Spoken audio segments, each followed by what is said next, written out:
Recording is now in progress? All right, recording is now in progress. Whenever you're ready, call the meeting to order. And then we can, Belmont, will you be prepared to do roll call after that? Thanks, Ron. Okay.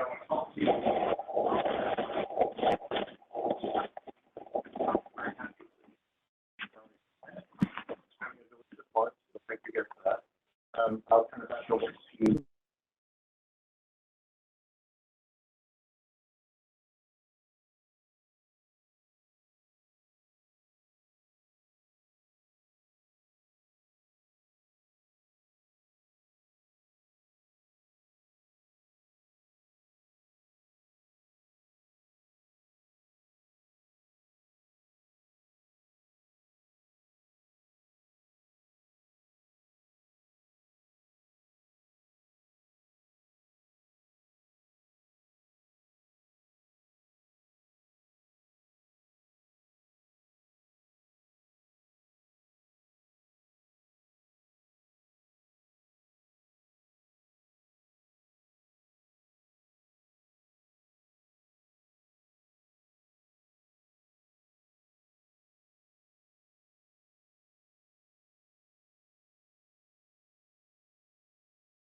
Important discussion on their journey on generation planning and assessing scenarios that Benny will review with you briefly today. If you can tune into that meeting or attend in person, you are welcome. On the 29th, which is the Tuesday right after Thanksgiving, we will have two key meetings. The Municipal Utilities Committee meeting will be in the morning at 10 a.m. and then the board meeting will be at 1 o'clock. Also, we have sent you, Julia has sent you all a digital communications kit. She sent it to you about a week ago. This is to help you be aware and promote awareness regarding our generation planning open houses. Again, you know, Stephen Bonnet and Jim Kelly came and visited our open house that we had the first week of October. We're going to repeat that again on December 1st, 1 in the morning, 1 in the afternoon. If you can stop by and join us, that would be great. It's open house style, no formal presentation. You get to come to information tables with various aspects of our generation planning portfolio, our STEP program, you know, and you can ask questions and interact with USME to get some good background information. We will also have, it's not listed on here, but on December the 8th, there will be a virtual town hall to engage the community even further. Again, your digital communication toolkit that Julia sent you a week ago has that. I'd also like to emphasize that, you know, in order to really bring in feedback from the community, we're asking the community to take a survey.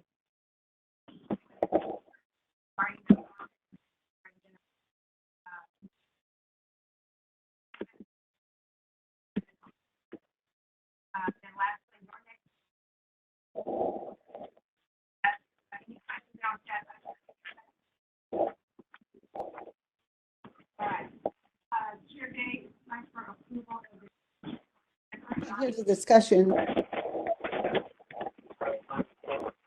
the last meeting you may remember, we weren't able to approve the minutes of the previous meeting, so we have 2 meetings to approve. I think you all have, I know you all have a copy. Any amendments, changes, or removals? Not going to have a motion to approve.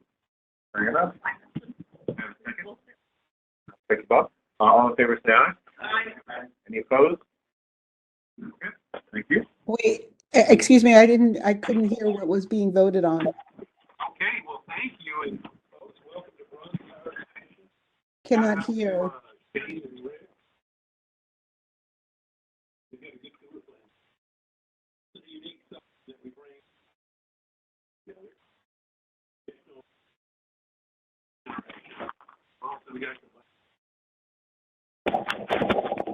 In the oldest facilities we have and some of the newest.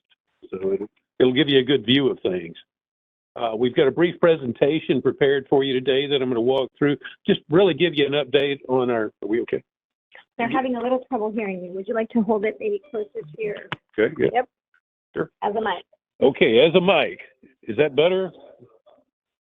I'm going to go with yes.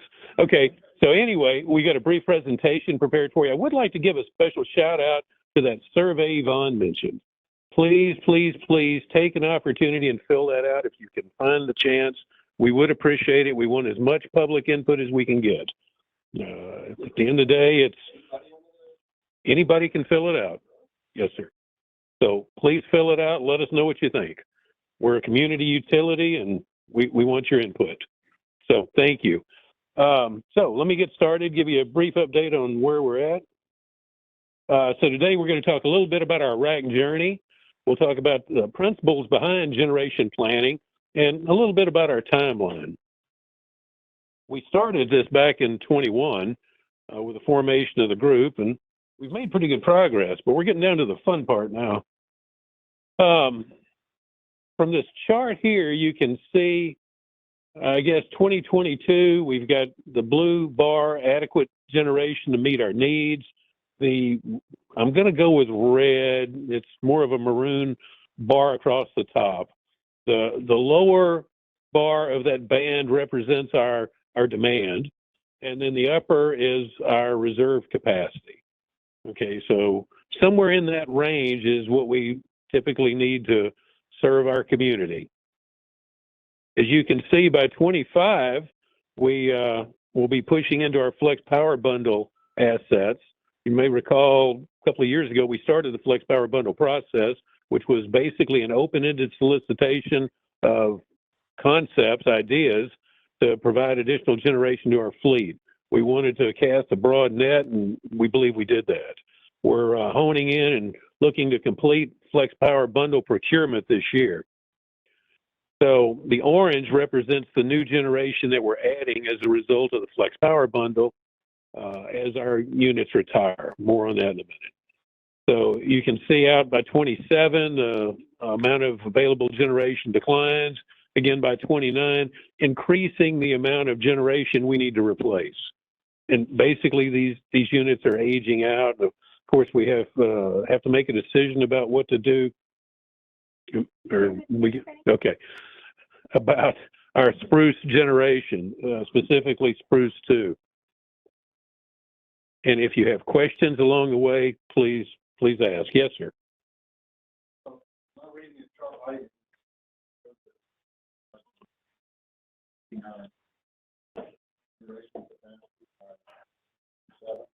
Yes, sir, that's correct. No. What that's showing is that our new generation is backfilling, and we still have adequate generation to meet our needs, but we don't have enough to maintain our full amount of reserve capacity. Correct.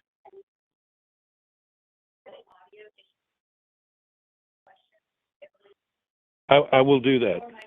Okay. Gotcha. And this is it. Okay. All right. That's okay. We do that every day. So the question was, by 2027, do we still have adequate generation to meet our needs? And the answer is, we can meet our needs, but we don't have full reserve margin like we typically target and like we do in 2025. What do I consider reserve margin? Typically 13.75 would be our target. Oftentimes we have more than that, but 13.75 is the mathematical optimum reserve margin based upon a study ERCOT's done in the past with traditional generation. I will tell you that going forward, as we see our grid transition to more renewable generation, expect that to change a little bit. Increase. Okay. I'm sure a lot of science went into the red bar, right? In terms of forecast, right? Yes. But and I know the scale is pretty large there, but it looks kind of flat in terms of all you hear publicly about the growth of the San Antonio region. Mm-hmm. And can you comment on is that you think that's conservative? It's has margin in it, or any comment on that reaction to it being flat? Okay, so the question is, can I comment on the relative flat forward increase of our load and reserve margin relative to San Antonio's growth? I'll tell you that right now what we're seeing is about 115 megawatts a year in growth. at the end of the day, we think that's a reasonable number to use. It's not overly conservative. It's not overly optimistic. It's middle of the road is what we always target when we do these predictions. Will it change? Absolutely. Like any forecast, it won't quite be right, but we think we're pretty close at this point. One of the big questions we've got is electrification. As you know, a lot of people are looking to expand their use of electricity into automobiles. Now, there are supply chain limitations, for example, that are causing issues. Heck, you know, I was at Home Depot the other day. Lawn equipment is moving towards batteries, right? And so electrification in general is increasing. And do we think that number will increase more? I'd say likely. But based on what we see right now, that's a reasonable build target. Okay. Thank you. Okay. All right. Well, if there's no other questions on this one, let's keep going. This is our path. Like I said, we started back in 2021. You can just see some of our milestones along the way.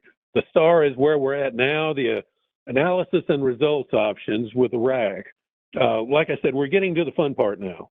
I'll go into a little bit more detail about the things we've done, but the net is we've identified some options. We've done the math. We've engaged a company, Charles River Associates. They're being backed up and I guess monitored by Burns and McDonnell, and we will have those results here going out real quick. Then we've got to figure out what to do, and that's where the RAC will look to make a recommendation, for example, to the board. You see there. Yes, sir. How often do you?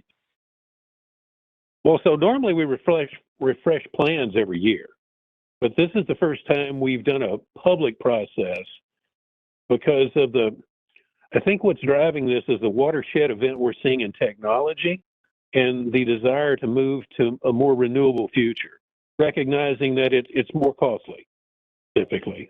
And so we want everybody to be on board with this. We're looking for that guidance. Yes, sir. Hey, Benny. I see you say there, I don't want to wax it. The CAC are also supposed to be in this. You can elaborate on what they expect. Well, I think you'll. I think Yvonne has got. Sorry.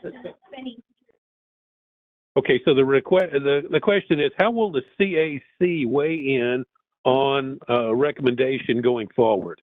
Yvonne? So thank you for the question. So, you know, at this point, the RAC will be providing very formal input to the board because, as you know, that is their main charge, right? Generation planning and rate design. You know, you all, as members of our Citizens Advisory Committee, some of you are appointed by city council members, and some of you have been appointed by the board. And so, you know, if you have any input or feedback that you want to provide to the council member that appointed you, you're welcome to do that. You know, or to the board, you're welcome to do that. And take the survey.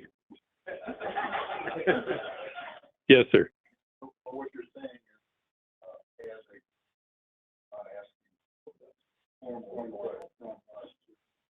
That is correct, not at this time.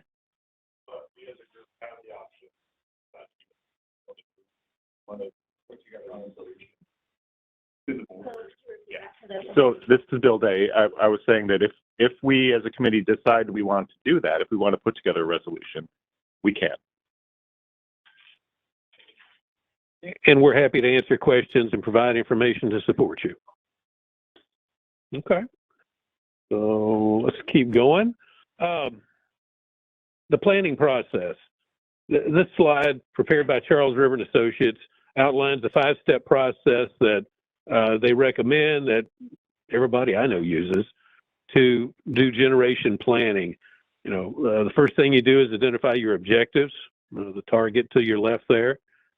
You develop some market scenarios, that is the conditions you expect to be prevalent in the market during the period of your study. You develop resource portfolios, which is the mix of generation resources you'd like to use.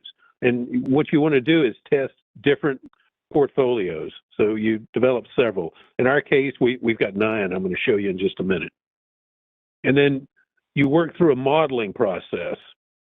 You take standard industry forecasts for pricing and availability of generation in the market and so forth, and you put them in a mathematical model, an analytical model. You run each of these portfolios through it, and you'll get out a data report, if you will, of key measures, and then you decide which ones are most important to you, and you optimize those, and then you pick the portfolio mix that best meets your needs. And that's what we're doing now. We've just completed the portfolio modeling analysis, and we're about to release that data, share it with the teams, and talk through options. And then selecting the preferred plan, in this case, we'll be making a recommendation to our board. The board will consider the recommendations and ask questions, and then they'll decide what we're going to do going forward. Is the recommendation a numerical result? In other words, will it be only a data-driven answer, or is it going to be data-guided recommendation by the RAC? Okay, so will this be a numerical? The question is, will this be a numerical recommendation by the RAC, or will it be a portfolio based upon the data that we have? And so what they will wind up doing is recommending a portfolio, I'm hopeful one, that best meets what they believe our focus should be based on the criteria that's established. I'll show you that here in just a second.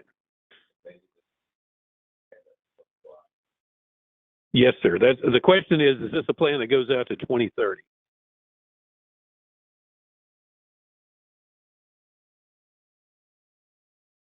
Correct. It aligns with a capital resource plan. What we will do is build that after we figure out what we're going to do. And the focus on going to 2030 is because we've got aging generation that is retiring. It's wore out. Shane's going to show you some of our oldest units today. They've done well. In fact, they did pretty darn good this past summer. But they're really reaching end of life. And yeah. Well, I think we're all on that path, okay? So we need to start figuring. Okay. All right. If you didn't hear that, they're kind of like me was the comment. Anyway, all right.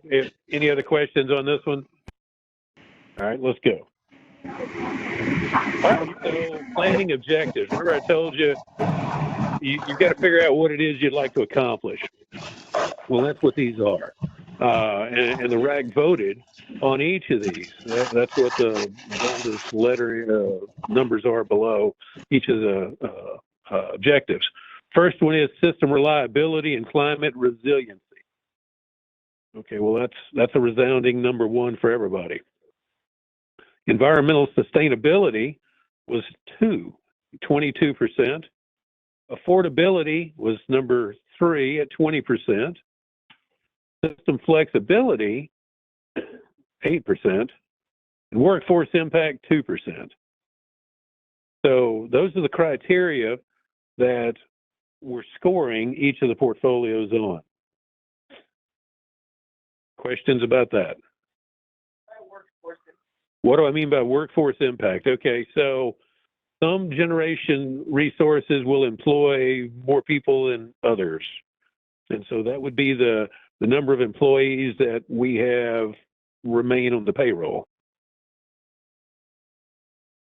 Yes, ma'am. What's dot plot? Okay, dot plot is an exercise. And what you do, we took posters, in this case 5 posters, and each one of them had a heading, one of those items there, and we put them up on the wall. Then everybody got dots. And tell us what's most important to you. And that's what they did. It's a real easy way to get group feedback. Absolutely. System flexibility is the flexibility to meet customer demand without real challenges.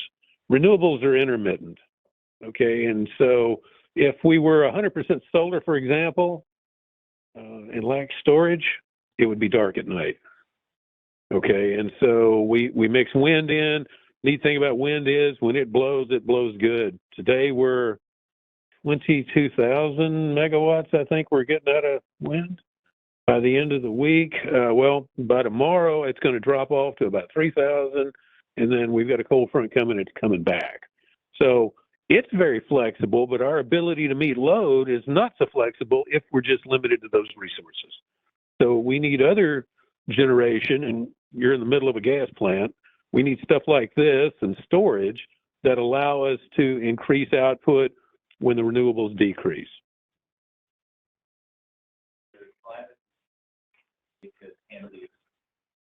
Climate resiliency is being able to handle the extremes and always be here. Okay. No, that, What happens, how does ERCOT factor in your plans going forward? I mean, there's some cooperation with the state, right? how does ERCOT factor into our plans? And there is some cooperation with the state, correct? Yes. ERCOT has responsibility for the load zone and making sure that the system works as advertised. They don't worry about efficiency, cost, but they do worry about being able to serve load. For example, today, when ERCOT, we bid in all of our units into ERCOT, like everyone else in the state that participates in the market. We bid our units in at a price. ERCOT awards, they start with the lowest price units and they stack up until they've got all the generation they need. ERCOT has increased their focus since Winter Storm Uri on reliability. And so now they dispatch additional units over and above their normal dispatch level in an effort to provide increased resiliency. Yes. And so that is something ERCOT has started doing since the freeze to make sure they've got adequate generation to meet their needs. And I say their needs, it's our needs. So yes. Mm-hmm. Okay, we'll go to the next one. Okay, evaluation criteria. Now what this does is lay out how we're going to look at things. Recall we just talked about planning objectives there on your left, system reliability. Well, what are the metrics we're going to use to gauge system reliability? Diversity of generation capacity mix, capacity headroom, and climate resiliency. All right, so what are those? Well, next column to the right under measures, diversity of generation capacity mix, it's a pie chart of generation mix in our portfolio by fuel type, wind, solar, gas, coal, etc., by 2030. Capacity headroom is the reserve margin by 2030. And then climate resiliency is the revenue requirements in extreme weather, market purchases in extreme weather. Environmental sustainability, progress towards the city's climate action and adaptation plan goals. And you can see there, we'll look at % reduction in CO2, carbon intensity, CO2 per megawatt hour, and % reduction in electricity demand due to energy efficiency measures. And we get into affordability, and we've got one more page. System flexibility, workforce impact. The report we will get by portfolio will score each of these areas. And that's what will be used for the discussion. We talked about ERCOT scenarios. These are the states of the world for each of these. A reference scenario is what we're seeing today. Things will continue the way they are today unchanged. Carbon-based economy means reduced environmental regulations and no federal or state level carbon limits. Net zero carbon economy. Federal or state level economy-wide net zero carbon targets by 2045. And then there's the volatile market. Geopolitical concerns drive policy decision-making. Germany may be a great example of that today. Germany has moved from a renewable focus to a energy security focus. They've dusted off, no pun intended, their coal plants, and they're bringing them back, and basically everything they can get. I saw the other day where France is looking to expand their nuclear installations again. At one time, they were moving away from that. So it just depends on the market situation you're in as to how the numbers will work out. Yes, sir.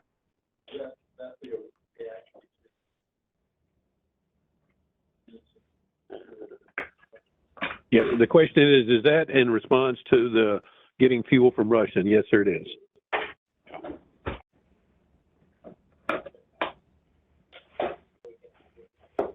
Not only Russia, but what else?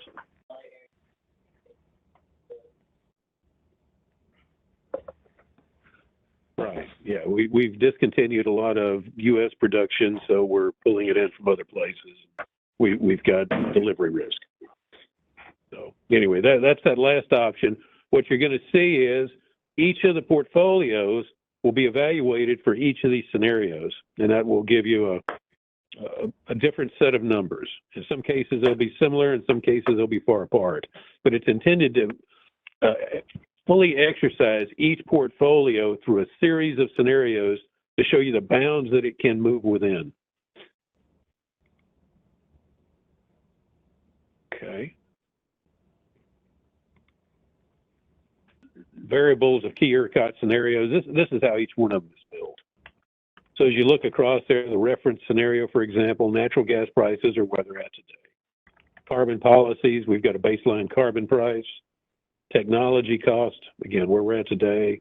Demand growth and confirmed changes only. That is just ERCOT the way it is today. And then each of those is adjusted as you go down based on the scenario. Let you just kind of study that for a minute. Yes, sir. Basically, this is our sensitivity analysis.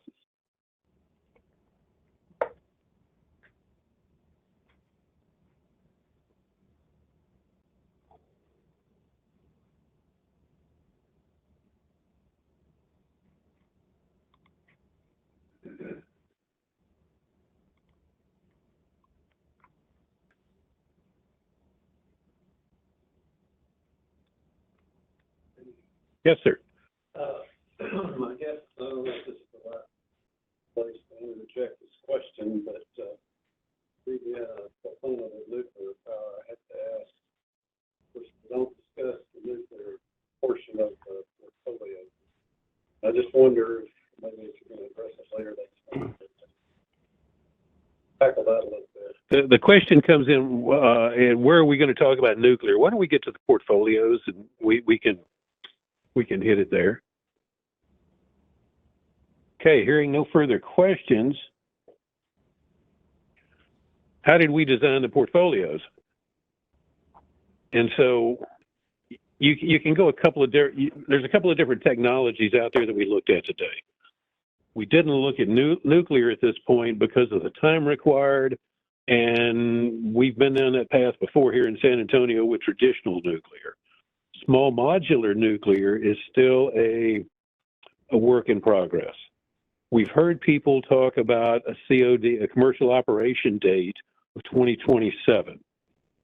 No one I know really believes that yet, but that's an aspirational target. So what we looked at were the technologies that we can use today to meet our needs between now and 2030. And that means natural gas generation. It would be combined cycle, which you'll see in just a little bit, simple cycle, which you drove past when you came in, or reciprocating engine. Think of big diesel engines that run on natural gas. Small versions, power bulldozers and things, okay? Those are the options there. On renewables, we have wind.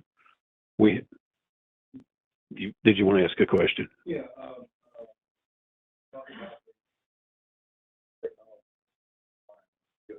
Assuming that when you say flat? Well, we say both plants, I know there's states where they plants offline, Mm-hmm. but, for instance, nuclear, consider nuclear power to be basically the same 2030 as it is in 2020.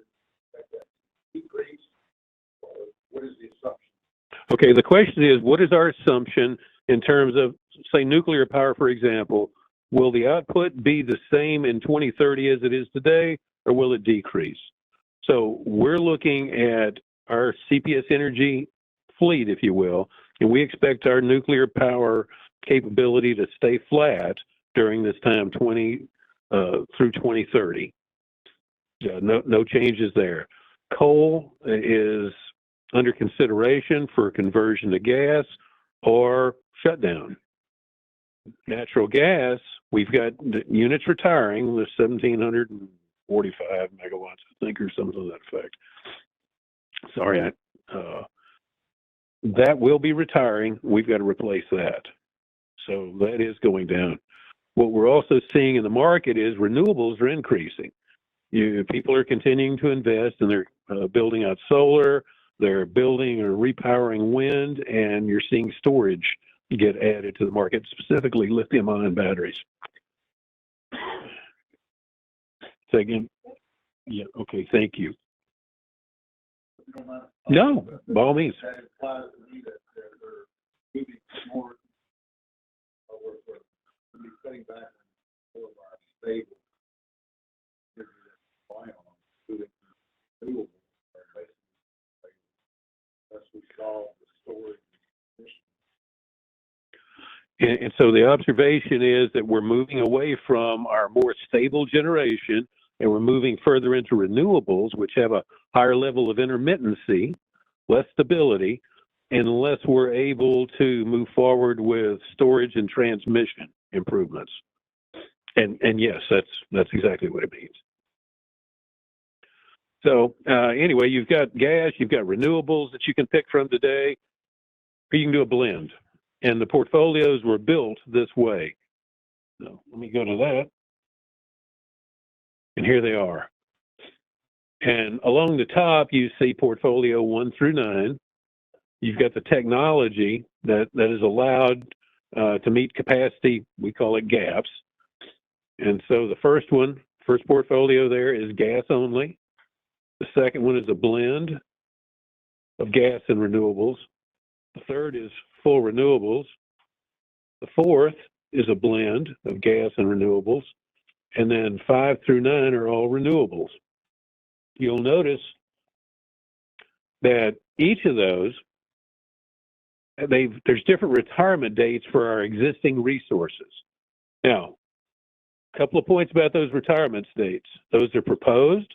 Our board has not yet approved them, and ERCOT has not yet approved them.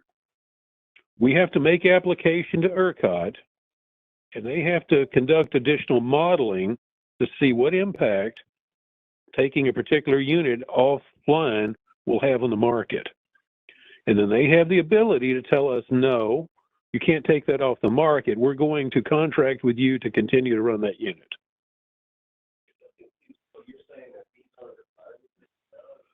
Those are proposed retirement dates, yes, sir.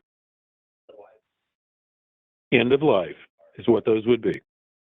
But they're proposed. Again, our board has not said, yes, do that. That's the whole reason behind this exercise. And ERCOT has not said you can do that. Yes, sir. So the procedure is, and it goes to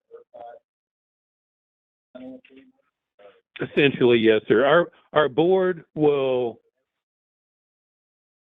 absolutely. So let me get this for the folks at home. So what we do, we ran these portfolios. We're preparing, we've done the analysis, and we will present the numbers to our RAC and ultimately to our board. RAC, you, others will make recommendations.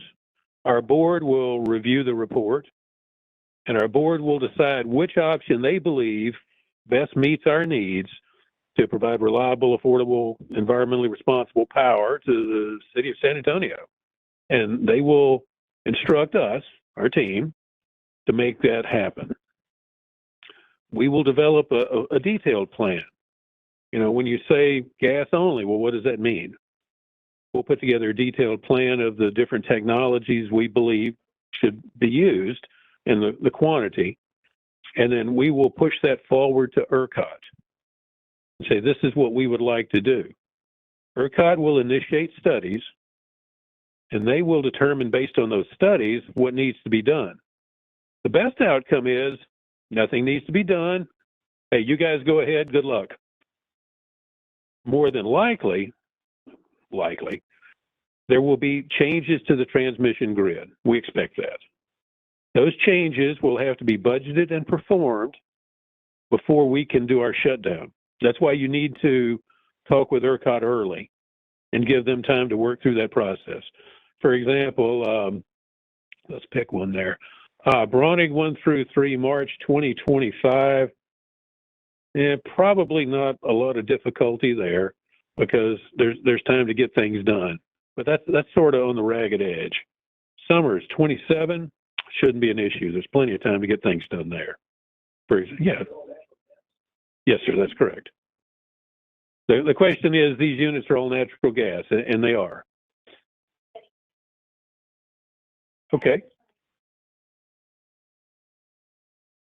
Are you ready for me? Oh, You want to read them or? oh, Speaker.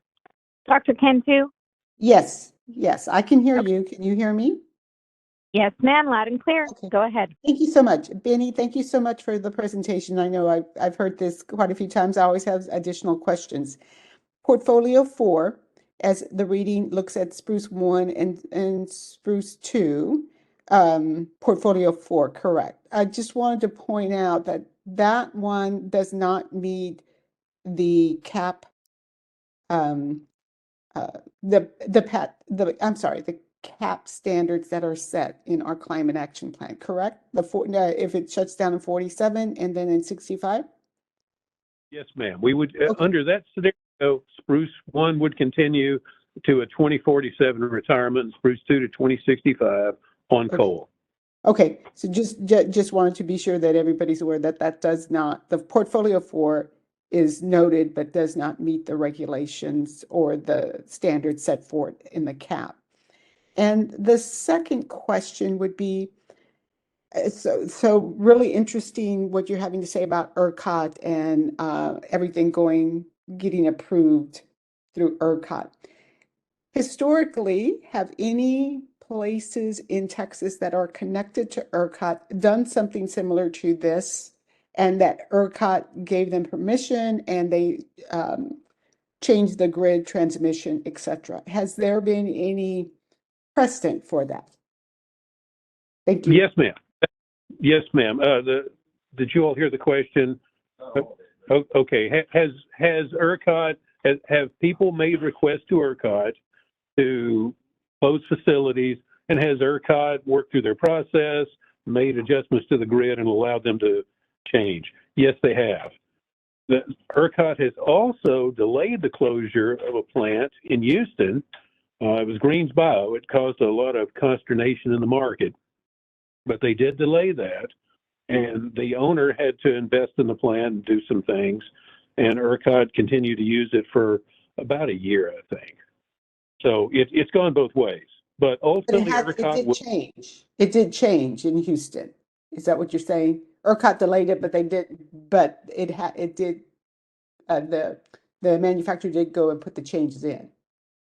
Yes, ma'am. They did allow the change to occur. They just didn't have time to do it in the time window that the company, NRG in this case, had allowed to get the work done. Okay, thank you. Mm-hmm. So they made them keep the plant online for a period of time, but then they did allow them to shut down. Yes, sir. So Betty, that leads to another question then. So ERCOT really isn't trained by the city of San Antonio's CAP plan, right? That's correct. The question is ERCOT constrained by the city of San Antonio's CAP goals? No, they're not. Yes, sir. You might have answered this with Dr. Cantu's question, but if you look at Spruce 1, for example, right, in P3 versus P4, 2028 retirement versus a 2047, that looks like an unreasonable for any technology to bridge that. If you had planned in scenario 3 to shut down in 28 and you extend it to 27, what are you doing to it to get it to last that long? So the question is, how would we get Spruce 1 to last from 28 to 47? I guess what I need to make you aware of is the original design life for Spruce 1 was 2047. 2028 is an early shutdown. So these units were designed to operate until 2047 and 2065 respectively. And we just included that as an option to see if we continue to use coal, what would that look like? Other questions? Sorry, so there's 6 portfolios with renewables. Is that the same mix of renewables in each and just a different timeline as far as? So some of the retirement dates are adjusted, and the mix of renewables is not specifically defined. That's populated based on economics. In other words, the curves that are available to the modeler select a mix of renewable generation based on what it can contribute.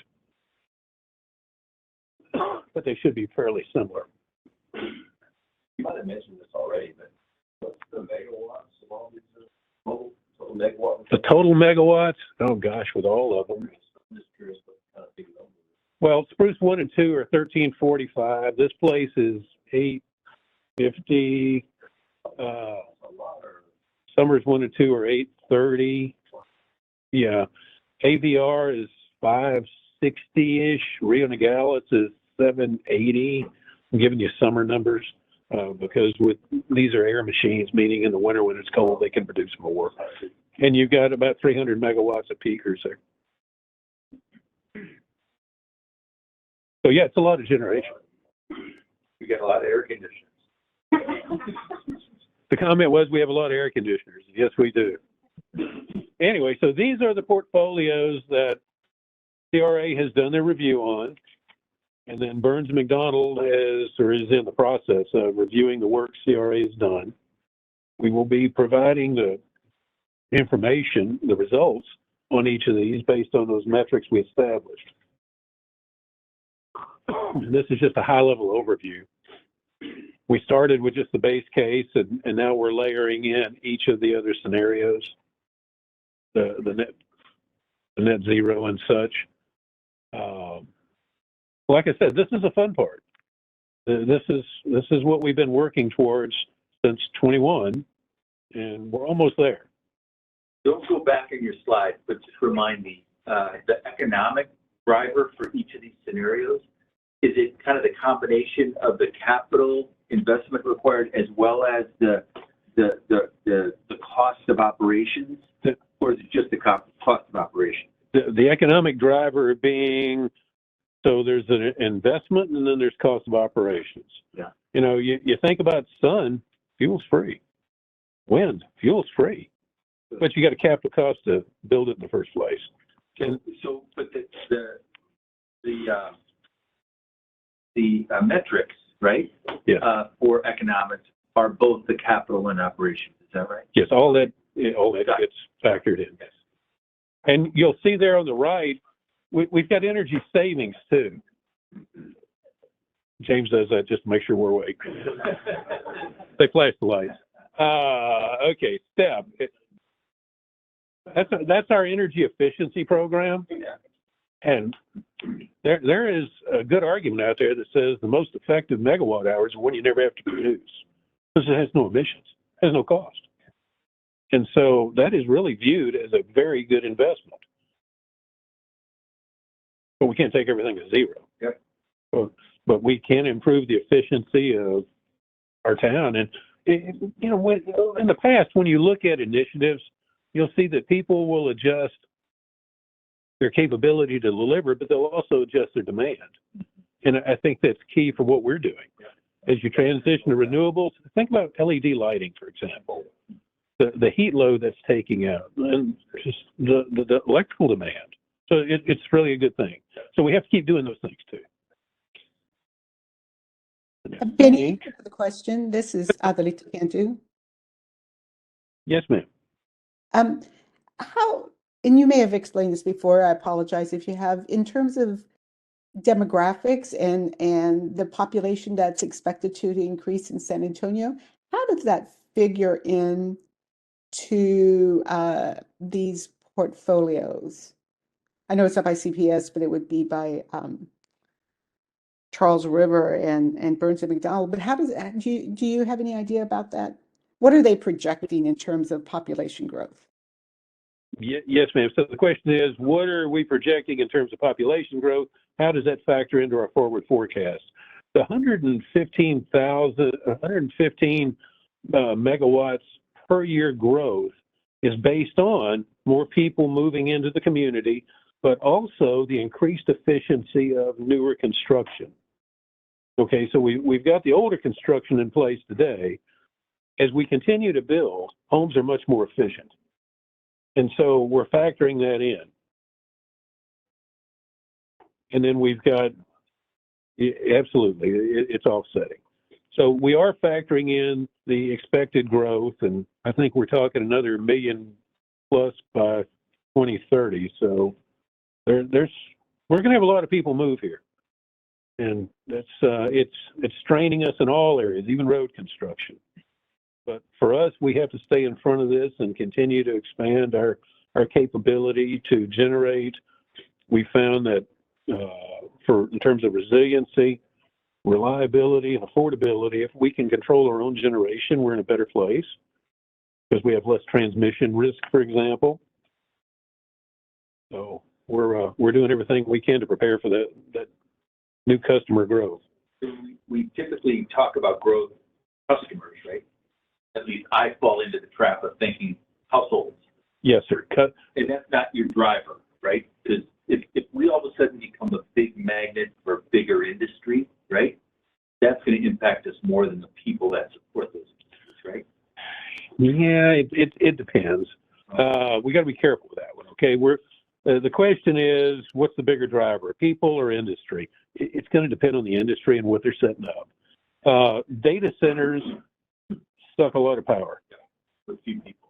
With few people, yes. And so you got to be careful of that one. And we'll find that what they tend to do is build right on the periphery. So we're seeing more of that. We're also seeing the Bitcoin miners come in and want to make deals. And their first blush attempt is to try and talk to us and get behind the meter at one of our facilities, right? And really save some dollars. Yeah. So anyway, growth will continue, and we've got a large team focused on that and staying focused on that forecast. And we have to be prepared to flex as that forecast changes, and we will be. Thank you. Other questions, thoughts? Well-structured process. Yeah, thank you. It's a lot of work goes into what these folks are doing. They're doing a really nice job.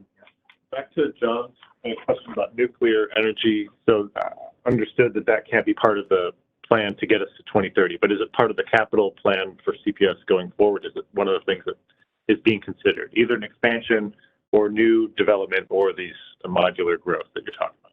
Is nuclear part of our plan going forward? We truly hope it is. Small modular reactors look to me like a great opportunity if they pan out as advertised. So I can tell you there's a lot of money being pushed into it. A lot of people want it to happen.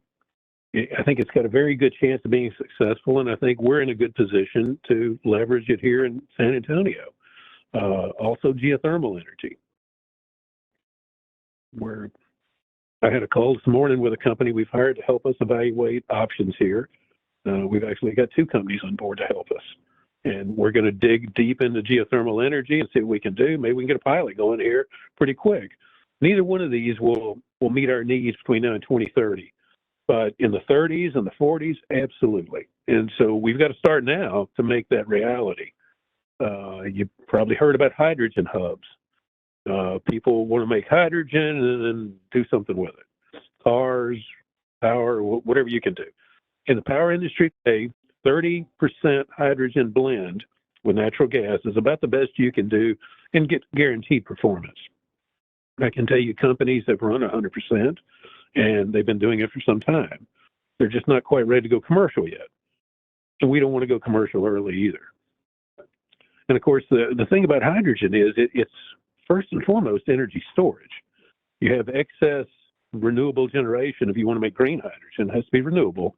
And you convert natural gas or water into hydrogen, you store it, and then during demand periods, you pull it out of storage and use it. Mitsubishi and LADWP have a project going on now in Utah. They're going to put that together. We've talked to some people about some opportunities within our state, and we're continuing to look at that too. So, Maybe back to the nuclear, small nuclear. Back to small nuclear. Expect that to kind of sort out that you kind of mix that into plants. You say it's not really proven today. When do you expect that? When do we think we could mix that into plans? So they're saying we could go they could go commercial by 2027. So maybe we'll have better insight by then. I will tell you the cost is high, very high. And so cost is going to be a consideration for us because reliability, affordability, environmental responsibility, all those are right there together for our community. So I guess I would handicap it and say we would probably be in a position to maybe start something in the 30s. Yeah. I can't really say any closer, but here in a couple of years, maybe we're talking to people.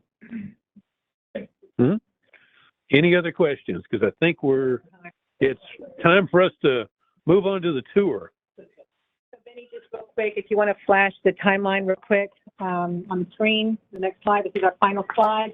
Again, you all received this as part of your pre-read. You can see all of the upcoming events that we have, as part of the generation planning journey.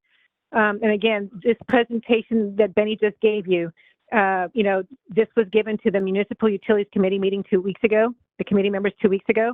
And again, this pretty much outlines for you, the big significant journey milestones that have been undertaken thus far from the RAC and where they're headed. So again, we really appreciate your engagement with this. This is a very important discussion within our organization and with the community. Again, so we hope to see you, at open houses, promoting it within your networks. If you have any questions about this, feel free to let us know, and we'll definitely, connect you with with Benny or any other, information source that's part of the team that's supporting the RAC through this journey. Okay. All right. So again, I'm not going to read the timeline to you. It's pretty self-evident there. But Chair Day, if you want to take over from here with the brief roundtable and adjournment, and then we will move on to the tour. I will take executive privilege, and in the interest of time, instead of doing a roundtable, if you all have things you want to bring up, just let me know as we're doing the tour on the ride back. But I did want to let you know, a reminder that we're doing the election of officers at next month's meeting. We do have nominations. I have nominated John Kelly to be the chairman next year. He's moving up from chair-elect, I believe it was, since Allie has stepped down from the committee. I don't think I actually ever formally got your approval on that job, but it's too late. And we have nominations for Dr. Cantu and Lawson Picasso to fill in as vice chair and chair-elect for next year. So if there are any others before next month, let me know. But to me, that's a pretty good slate. So that's good. And again, if you all have roundtable stuff you want to bring up, please let me know. But let's get going on the tour. Chair Day, Chairman Day. Go ahead, Dr. Cantu. I just have one item. It doesn't need to be decided, but maybe on next month's agenda. If there's a possibility of changing our monthly meeting to a Monday or a Tuesday. Yes, Dr. Cantu has asked if we would change the day of the meeting every month from Wednesday to a different day, possibly Monday or Tuesday. We'll have to talk about that because it's in the bylaws, but it's certainly something that we would consider, and if it would enhance participation in the meetings, I'm all for it. So thank you so much. Yes. All right, we'll definitely make note of that. Thank you. And before Chair Dave formally adjourns the meeting, just like to give the group an opportunity to express their thanks to Benny and his team for everything for today. Okay, with no objection, I will adjourn the meeting. Okay, let's do it. Adjourn. Thank you. Folks, thanks for being here. We really appreciate it. Let's have a good, safe